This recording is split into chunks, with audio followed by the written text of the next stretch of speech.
여러분 구원 받으셨습니까? 네. 여러분들이 정말로 구원받았다는 사실을 어떻게 확신할 수 있습니까? 오늘 본문의 말씀을 잘 살펴보면 방법이 있습니다. 바울은 빌립보 성도들에게 편지를 쓰면서 이렇게 말하고 있습니다. 본문 3절 4절입니다. 내가 너희를 생각할 때마다 나의 하나님께 감사하며 간구할 때마다 너희 무리를 인하여 기쁨으로 항상 간구함은. 자, 바울은 빌립보 성도들을 위해서 하나님께 기도하면서 항상 하나님께 감사하고 그리고 그 마음이 기쁘다라고 얘기하고 있습니다. 왜 그럴까요? 왜 빌립보 성도들을 생각할 때마다 감사하고 또 마음에 기쁨이 있을까요? 그 이유는 그 다음 절에 나오는 5절에 보니까 너희가 첫날부터 이제까지 복음을 위한 일에 참여하고 있기 때문이라 라고 말씀하고 있습니다. 바울이 빌립보 성도들 생각할 때마다 그 마음에 감사가 넘치고 기쁨이 넘치는 것은 이 빌립보 성도들이 복음을 위한 일에 참여하고 있기 때문에 기쁘고 감사하다라고 얘기하고 있습니다. 자, 그런데 바울이 기뻐하고 감사하는 이유가 한 가지가 더 있습니다. 조금 내려가서 7절에 보니까 이렇게 말씀하고 있습니다. 내가 너희 무리를 위하여 이와 같이 생각하는 것이 마땅하니 이는 너희가 다 나와 함께 은혜에 참여한 자가 됨이라. 자, 그러니까 바울이 이 빌립보 성도들을 생각할 때마다 그 마음에 기쁨과 감사가 넘치는 이유는 두 가지죠. 빌립보 성도들이 복음을 위한 일에 참여하고 있고 그리고 두 번째는 뭡니까? 바울과 함께 하나님의 은혜에 참여하고 있기 때문이다 라고 말씀하고 있습니다. 자, 그들이 먼저 복음을 위한 일에 참여하고 있다, 복음에 참여하고 있다 라고 말하고 있는데 그것은 두 가지 의미가 있습니다. 그들이 복음에 참여하고 있다는 것은 복음을 통해 주어진 구원에 참여하고 있다 그런 말이죠. 그러니까 복음을 믿고 구원을 얻었다 그런 말입니다. 그리고 두 번째, 그들이 복음에 참여하고 있다는 것은 바로 그 구원의 복음을 전파하는 일에 참여하고 있다 그런 말입니다. 자, 복음을 전파하기 위해서는 우리가 먼저 뭘 해야 될까요? 먼저 복음을 믿고 구원받아야 되겠죠. 내가 먼저 복음을 믿고 구원받아야지 그 다음에 복음을 전파하는 일을 할 수가 없죠. 열심히 복음을 전하고 하나님의 일을 많이 했는데 정작 나는 복음을 믿지 못해서 복음에 참여하지 못해서 구원받지 못했다. 그러면 얼마나 불쌍한 사람입니까? 그래서 사도 바울은 고린도전서 9장 27절에 이렇게 말씀하고 있습니다. 내가 내 몸을 쳐서 복종하게 함은 내가 남에게 전파한 후에 자기가 도리어 버림이 될까 두려워함이로다 라고 얘기하고 있습니다. 우리가 다른 사람 걱정하거나 다른 사람 판단하기 전에 먼저 내 자신이 믿음 위에 굳게 서서 이 복음에 참여하는 구원받는 사람이 되어야 됩니다. 그런데 이 복음에 참여해서 구원받은 사람은 또한 이 구원의 복음을 전파하는 일에도 참여하게 됩니다.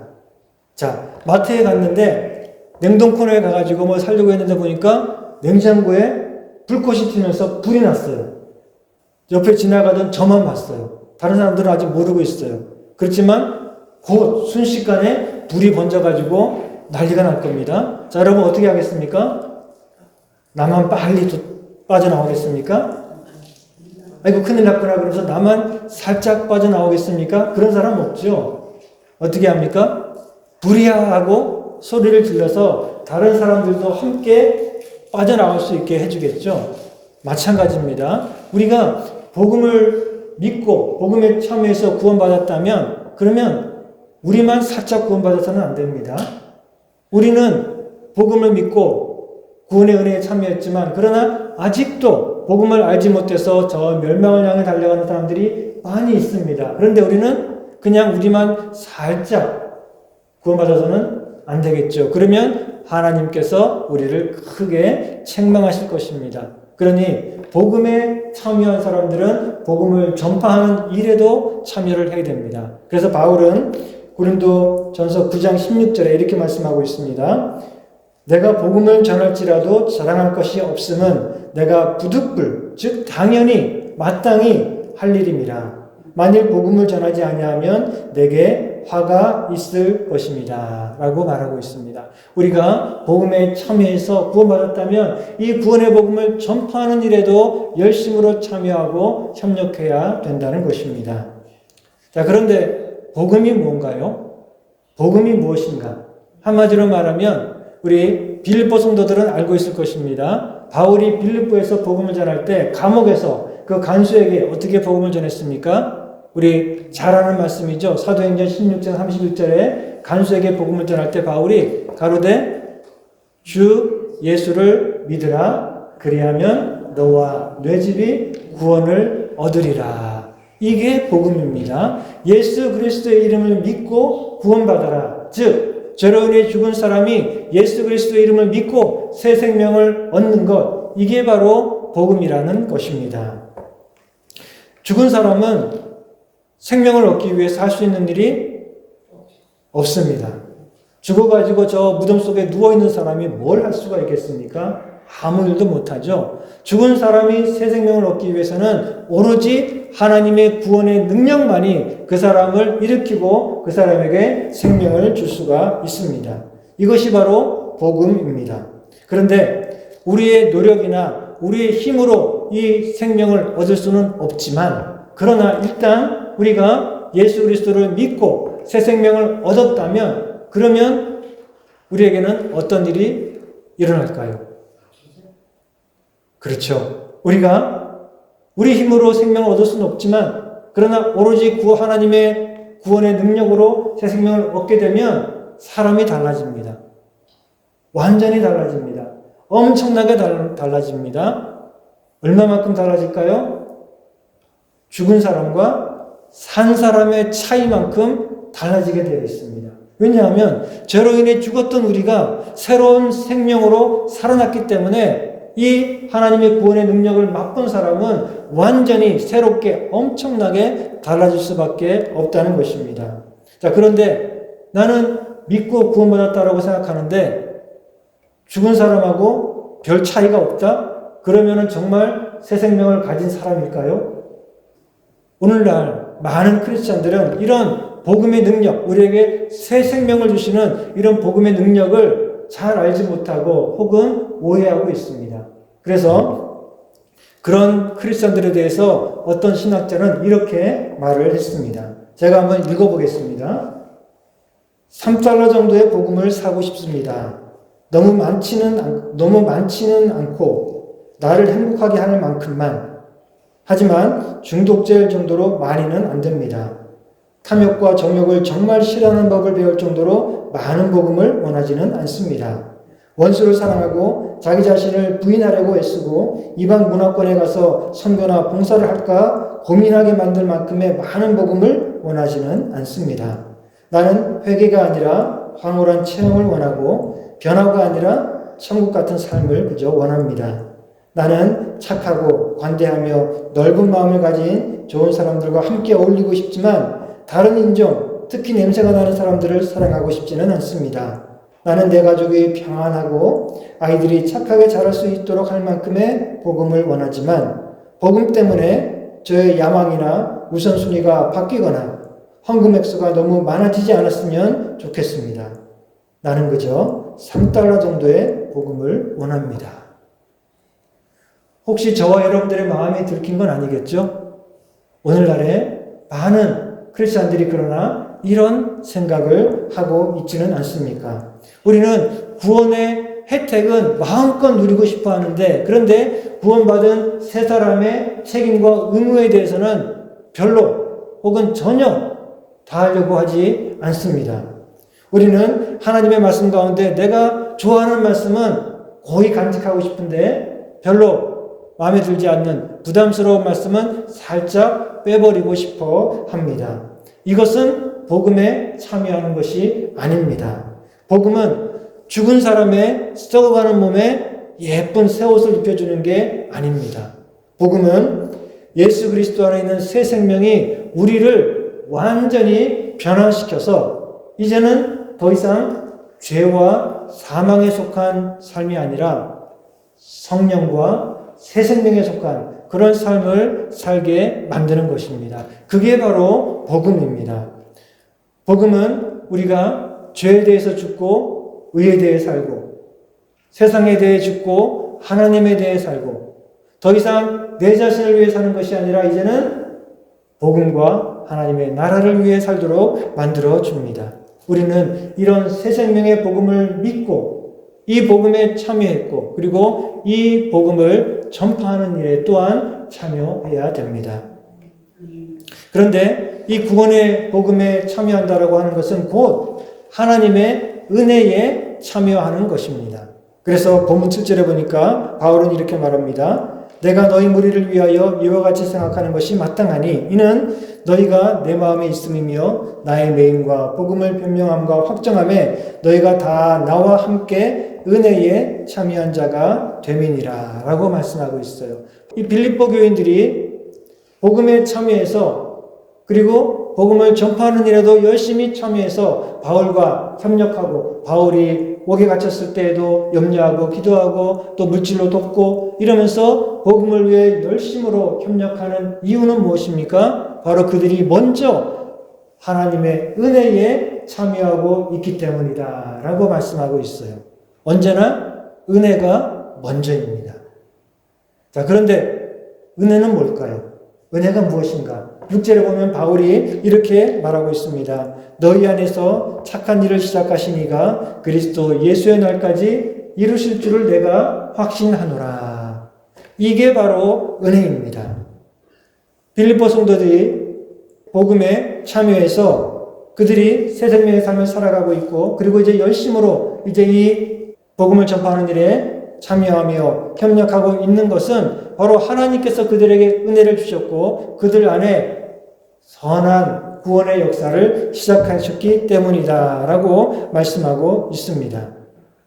이런 구원의 역사, 그들이 뭐죠? 복음에 참여해서 구원받고 복음 전파를 위해 열심으로 협력하게 되는 것은 바로 하나님께서 그러한 놀라운 구원의 역사를 그들 속에서 시작하셨고 그리고 그 일을 끝까지 이루어 가실 것이기 때문이다 라고 말씀하고 있습니다. 이것이 바로 은혜입니다. 그래서 제가 지난주 설교 말씀에 이렇게 얘기했죠.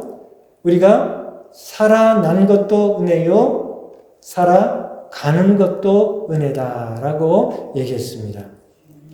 여러분, 구원이 우리 손에 달려있다면 얼마나 불안하겠습니까? 우리 손에 달려서 우리가 구원을 이루어야 된다고 하면 얼마나 부담되고 걱정스럽고 불안하겠습니까? 우리 자신의 행함에 달려있다. 그래도 불안하지만 우리의 믿음에 달려있다. 그래도 불안하기는 마찬가지입니다. 왜냐하면 우리는 우리의 믿음을 끝까지 지킬 수 있을까요? 우리는 신실한 믿음을 끝까지 간직하며 그 믿음을 가지고 주님을 따라갈 자신이 있습니까? 우리는 연약합니다. 우리는 부족합니다. 변덕스럽습니다. 우리는 때로 어리석습니다. 끝까지 그래서 믿음을 지키지 못할 수도 있습니다. 디모데전서 4장 1절에 보면 이렇게 말씀합니다. 그러나 성령이 밝게 말씀하시기를 후일에 어떤 사람들이 믿음에서 떠나서 미혹하게 하는 영과 귀신의 가르침을 좇으리라 하였으니 어리석어서 미혹에 빠져가지고 믿음에서 떠나는 사람들이 있다는 것입니다. 믿음에서 떠난다는 것은 뭐죠? 믿음이 있었는데 믿음 안에 있는 줄 알았는데 그런데 미혹을 받아서 어리석은 그런 이단에 빠져가지고 믿음을 떠나는 사람들이 있을 거라는 것입니다. 어떤 사람들은 욕심 때문에 믿음에서 떠나는 사람도 있습니다. 그래서 디모데전서 6장 10절에 보니까 돈을 사랑함이 일만하게 뿌리가 되나니 이것을 사모하는 자들이 미혹을 받아 믿음에서 떠나 많은 근심으로써 자기를 찔렀느니라. 그 마음에 욕심이 있는 세상에 대한 욕심이 있는 사람은 믿음이 있다가도 믿음을 떠나게 되는 경우도 있다는 것이죠. 왜요? 우리는 연약하고 어리석고 또 부족하기 때문에 이런 신실한 믿음을 끝까지 붙들지 못할 수도 있다는 것입니다. 바울의 동역자들 가운데서도 그런 사람들이 있었죠. 바울과 함께 열심으로 동역을 했던 사람들이지만 그러나 그들은 중간에 그만 세상을 사랑해서 믿음을 떠나서 세상으로 돌아가 버린 그런 사람들도 있습니다. 저와 여러분들은 끝까지 이 믿음의 길을 달려갈 자신이 있습니까? 불안하죠? 우리 힘으로는 안 됩니다.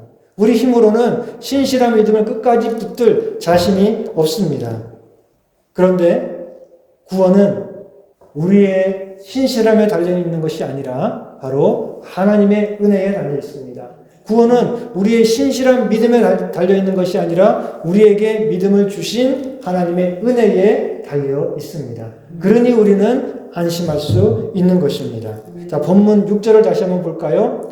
너희 안에서 착한 일을 시작하신 이가 그리스도 예수의 날까지 이루실 줄을 내가 확신하노라 라고 말씀하고 있어요. 자, 이 믿음과 또 구원의 역사를 시작한 사람이 누굽니까?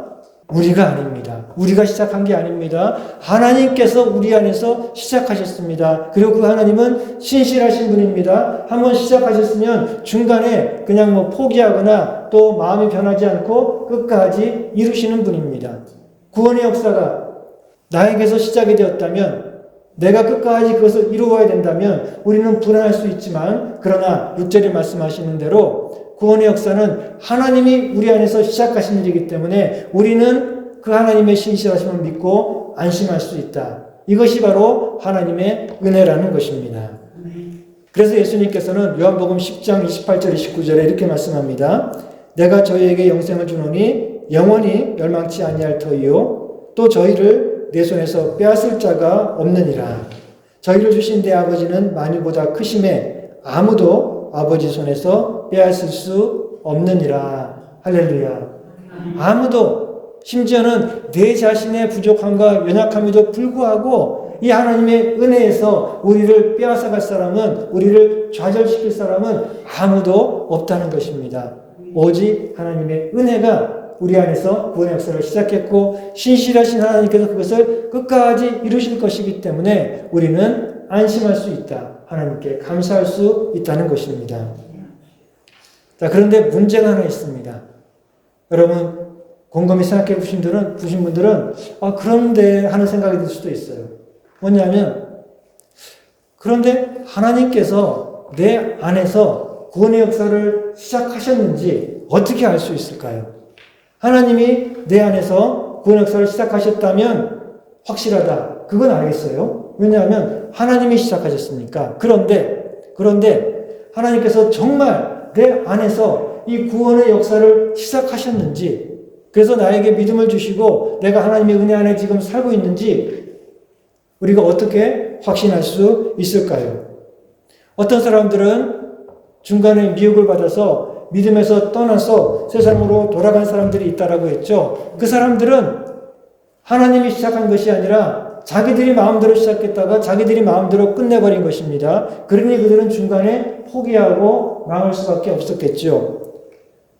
지금도 그런 사람들이 있습니다. 교회 사역에 열심히 참여하고 심지어 목사라고 해도 정말 하나님의 은혜에는 참여하지 못한 그런 사람들이 있을 수 있습니다. 그런데 나는 정말 하나님의 은혜에 참여해서 하나님의 구원의 선하신 역사가 내 안에서 시작이 되었고 그래서 그것은 끝까지 이루어질 것이다 하는 것을 어떻게 알 수 있을까요? 이게 문제죠.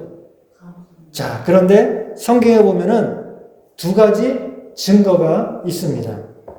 내적인 증거와 외적인 증거가 있는데 참으로 이 믿음에 참여하고 하나님의 은혜에 참여해서 하나님의 구원의 선한 역사가 그 속에 역사하고 있는 사람에게는 내적인 확신이 있습니다. 그 마음속에 구원에 대한 확신이 있습니다. 뿐만 아니라 그 사람은 그 사람의 삶을 통해서 바깥으로 외적인 증거가 나타나게 되어 있습니다. 우선 로마서 8장 16절에 보니까 성령이 친히 우리 영으로 더불어 우리가 하나님의 자녀인 것을 증거하시나니, 우리가 구원받았다면 정말 하나님의 구원 역사가 우리 안에서 시작되었다면 그러면 성령께서 우리 안에 계시고 그리고 우리 마음속에 확신을 주십니다. 어떤 확신이요? 우리는 이제 더 이상 죄와 사탄의 종이 아니라 하나님의 자녀가 되었다라고 하는 확신을 주십니다. 그래서 우리는 담대하게 우리 하나님을 아버지라고 부를 수 있게 되는 것입니다.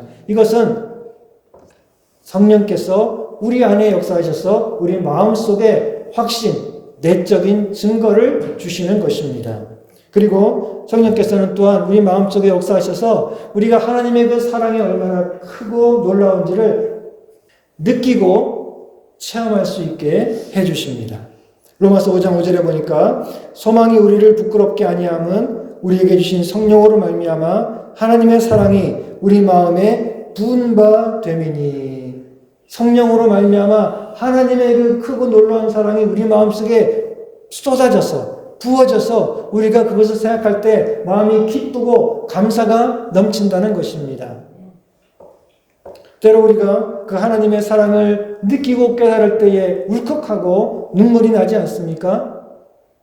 우리가 뭐 갱년기라 그런 게 아니고, 뭐 힘든 일이 있어가지고, 뭐 마음에 뭐 좀 서러운 일이 있어가지고 막 눈물이 막 나오는 게 아니라 성령께서 우리 마음 속에 하나님의 사랑을 부어주셔서 쏟아주셔서 우리가 그 사랑을 느끼게 되고 느낄 때 우리 마음 속에 기쁨과 감사가 넘치게 된다는 것입니다. 이것이 바로 성령께서 우리 마음 속에서 역사하시며 우리에게 구원의 증거로서 내적인 확신을 주시는 것입니다. 그런데 잘 못 느낀다고요? 그 하나님의 은혜와 사랑이 이렇게 깊이 느껴지지 않는다고요? 그런 사람이 있습니까? 우리가 길을 가다가 갑자기 하나님의 사랑이 느껴지고 운전하고 있다가 갑자기 하나님의 사랑이 느껴져서 울컥하고 그런 건 아닙니다. 언제 느껴집니까? 하나님의 말씀을 읽을 때, 하나님의 그 말씀을 들을 때, 그리고 엎드려 기도할 때 성령께서 우리 안에 그런 내적인 증거를 주셔서 하나님의 사랑을 깨닫게 하시고 느끼게 하시고 기쁨과 감사가 넘치도록 하시는 것입니다. 그런데 여러분들이 나도 확신을 갖고 싶다. 나도 내 마음속에 이런 성령께서 나에게 주시는 내적인 확신, 하나님이 나의 아버지고 그 하나님 생각할 때 내 마음이 기쁘고 감사로 정말 눈물이 나는 그런 체험을 하고 싶다. 그러면 우리가 뭘 해야 될까요? 말씀을 읽고 나에게 구원을 주신 그 귀한 말씀, 복된 말씀 읽고 듣고 그리고 기도하고 엎드릴 때에 성령께서 우리에게 그런 내적인 증거를 주시는 것입니다.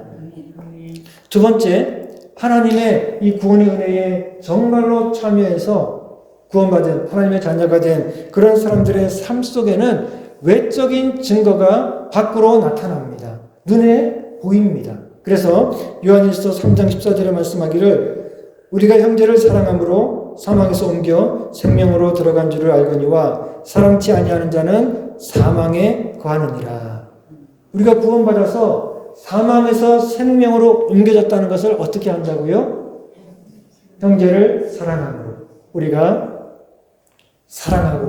사랑하기 때문에 용서하고 불쌍히 여기는 그런 마음이 있을 때에 그것이 곧 우리가 하나님의 은혜를 받아서 사망에서 생명으로 옮겨져 구원받은 사람이다 하는 것의 외적인 증거가 된다는 것입니다. 하나님을 믿는다라고 하는데 사랑할 줄 모르는 사람이 있어요. 그 사람은 참 수상한 사람입니다. 요한일서 4장 20절을 말씀하기를 누구든지 하나님을 사랑하노라 하고 그 형제를 미워하면 이는 거짓말하는 자니 보는 바 그 형제를 사랑하지 아니하는 자가 보지 못하는 바 하나님을 사랑할 수 없느니라 라고 말씀하고 있습니다. 정말 구원받은 사람은 그 하나님의 사랑을 가지고 사랑하고 용서하고 긍휼히 여기는 그런 삶을 살게 된다는 것입니다. 그게 바로 겉으로 드러나는 그런 구원받은 증거라는 것입니다. 또한 또 다른 외적인 증거가 있습니다. 그것은 바로 말씀에 대한 순종입니다. 요한일서 3장 24절에 보니까 그의 계명들을 지키는 자는 주 안에 거하고 주는 저 안에 거하시나니 우리에게 주신 성령으로 말미암아 그가 우리 안에 거하시는 줄을 우리가 아느니라. 구원받고 주님 안에 거하고 주님이 그 사람 안에 거하는 사람은 어떻게 한다고요? 주님의 계명들을 지킨다. 하나님의 말씀에 순종하게 되어 있다라고 말씀하고 있습니다. 물론 우리가 완벽하게 지킬 수는 없죠. 때로 우리가 잘 지키지 못하고 넘어질 때도 있습니다. 그렇지만 구원받은 사람은 하나님의 말씀을 무시하지 않습니다. 그 귀한 복된 하나님의 말씀을 가볍게 여기지 않습니다. 그 말씀으로 구원받았는데 어떻게 우리가 조금이라도 그 말씀을 무시하거나 그 말씀을 가볍게 여길 수가 있겠습니까? 그 말씀을 우리가 다 지키지 못할 때 우리 마음에는 두려움이 있고 괴로움이 있고 그리고 우리 자신을 쳐서 그 말씀에 복종하려고 애쓰게 됩니다. 이것이 바로 구원받은 사람의 삶에서 외적으로 나타나는 그런 구원의 증거가 되는 것입니다. 이런 사람들에게는 또 다른 증거가 나타납니다. 그것은 바로 하나님의 능력입니다. 이들에게는 하나님의 능력이 나타나서 그들을 붙들어 주시고 도와주십니다. 새 생명으로 살아나게 하신 그 하나님의 능력이 새 생명으로 살아갈 수 있도록 도와주신다는 것입니다. 그래서 우리 2장에 가보면 바울이 이렇게 말씀하고 있습니다. 2장 12절 13절에 보면 그러므로 나의 사랑하는 자들아 너희가 나 있을 때뿐 아니라 더욱 지금 나 없을 때에도 항상 복종하여 두렵고 떨림으로 너희 구원을 이루라. 너희 안에서 행하시는 이는 하나님이시니 자기의 기쁘신 뜻을 위하여 너희에게 소원을 두고 행하게 하시나니. 우리는 우리의 구원을 이루어가기 위해서 날마다 두렵고 떨리는 마음으로 말씀에 복종하는 그런 삶을 살아가야 됩니다. 그런데 이 구원을 완성하는 힘은 우리에게 있는 것이 아니라 하나님의 능력에 있습니다. 그래서 그 다음 13절에 뭐라고 말씀하고 있습니까? 우리 안에서 행하시는 분은 하나님이시니. 하나님께서 우리 안에서 우리에게 우리 마음을 변화시키시고 우리에게 힘을 주시고 용기를 주셔서 우리가 그 말씀 안에서 두렵고 떨림으로 행할 수 있도록 도와주신다라고 말씀하고 있습니다. 그리고 오늘 본문 6절도 말씀하기를 우리가 아니라 우리 안에 거하시는 하나님께서 우리 안에서 구원의 착한 일을 시작하셨다라고 말씀하고 있죠. 그래서 우리가 아니라 우리 안에서 착한 일을 시작하신 그 하나님께서 그리스도 예수의 날까지 이루실 줄을 확신하노라. 우리가 시작해서 우리가 이루는 것이 아니라 우리 안에서 구원의 역사를 시작하신 그 하나님께서 주님께서 오시는 날까지 우리의 구원을 완성시켜 주실 것이다 라고 말씀하고 있습니다. 사랑하는 성도 여러분, 바울이 빌립보 성도들을 생각할 때, 그들을 위해 기도할 때 그 마음에 기쁨이 있고 감사가 넘치는 이유는 그들이 하나님의 은혜에 참여했고 그리고 하나님의 은혜에 참여했다라고 하는 것이 그들이 복음에 참여해서 그 복음을 전파하고 복음을 위해 살아가는 삶으로 나타나고 있기 때문에 그랬다는 것입니다. 여러분, 구원받고 하나님의 자녀가 되었습니까? 하나님의 은혜에 참여하고 있습니까? 정말 그런지 성령께서 주시는 그런 내적인 확신을 갖고 싶습니까? 그렇다면 날마다 말씀과 기도로 성령께서 우리에게 주시는 그 내적인 확신을 날마다 새롭게 확인하시기를 바랍니다. 여러분, 구원받고 새 생명을 얻었습니까? 여러분들 안에 구원의 새 생명이 역사하고 있다는 것을 여러분들의 삶에서 사랑과 순종을 통해 증거해 주시기를 바랍니다. 우리는 부족하지만, 우리는 연약하지만 하나님의 능력이 우리를 도우셔서 그리스도 예수의 날까지 우리의 구원을 이루어 주실 것입니다. 우리 함께 기도하겠습니다. 하나님께서 우리 안에서 구원의 선한 역사를 시작하셨고 끝까지 붙들어 주시니 감사합니다. 우리가 그 은혜를 기억하면서 날마다 우리가 그 은혜에 합당하게 살아가고 날마다 두렵고 떨림으로 이 구원을 이루어갈 수 있도록 늘 우리 삶 속에서 이 구원받은 증거가 나타날 수 있도록 도와주시옵소서. 우리 마음속에 구원에 대한 확신 때문에 기쁨과 감사가 넘치고 그리고 우리 삶이 변화되어져서 정말 새 생명이 내 안에 역사하고 있다는 것을 우리가 드러내고 증거하는 삶을 살도록 붙들어 주옵소서. 우리 함께 기도하시겠습니다.